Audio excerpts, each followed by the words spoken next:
Bagba we ye wule mo bagba supo we ye wule bo yo de yi o meno ba nu mo ko to do alo ye ji yin mi do mo ayen do material we ko mo ko to wa agba mi to ji egbe azan gbanton o awewe sun pe fo ko nu fun atonto eme mi tete ton mo ayen do ko jira we male ye ko wa agba mi to madam atu ton ji to afonu ege bo amo material we do mo bagba supo we ye wule mo bo yo de yi o onukoto medu o te o hanu te gbedu te nere yo do popo kande awo uwe ye ko do do hona boko kawe mara bo yo do popo fotonu kwa we ko drote to o wenu ko bo yede oye gbagbale tondo o file bo aero nu gbigbe e ma ko so no te amo yo de no bai phobie le dio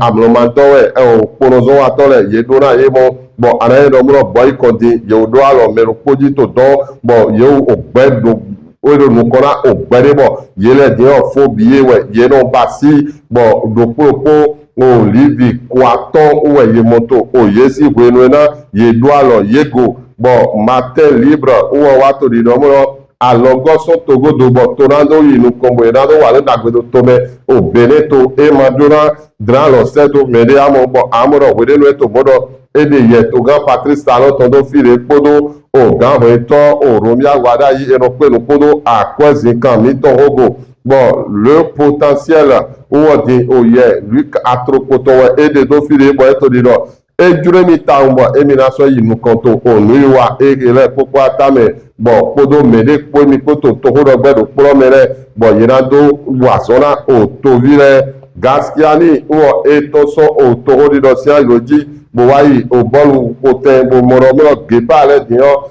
nuko yi yoyo de vosi awule we yete bo japata uwo din ewa gosora boro emai awukere we yete amo yekode tato din bokoyi au 8e de finale où est Jakpata do lido bon routier di egbolie to ji boy bio glele me boado o kuyao bo yedo ria dana o glesi o eto mi si ga hendo ayimedin bo ewade ga o eto no penu kodo o glerogo o gaso do so wisi o ye do fire bon fraternité di o le ko wa mo boade ga o eto e no penu kodo jo mi na gbo aye ji mi na no na me kodo gan ito eno pelu kodo oto cheche ogo bo wa to di do mo akolu to sendo e na youde na itre we ma do onugo do akolu se lego abibo na fufu we ma pe bo na re oto home kudio yeto o sendo na do popo ye tore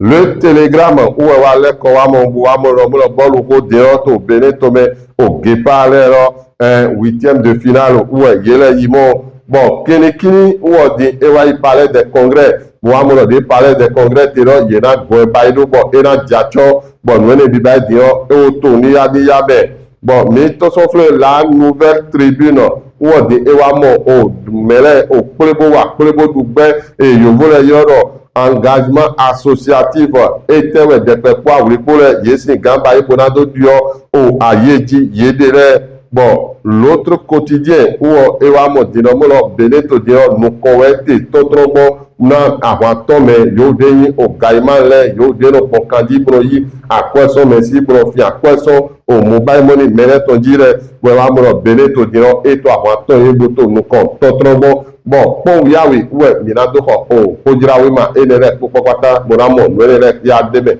bon minaso mo yeto o kandi to madame atusi o gonule biji Vijarai edo niso.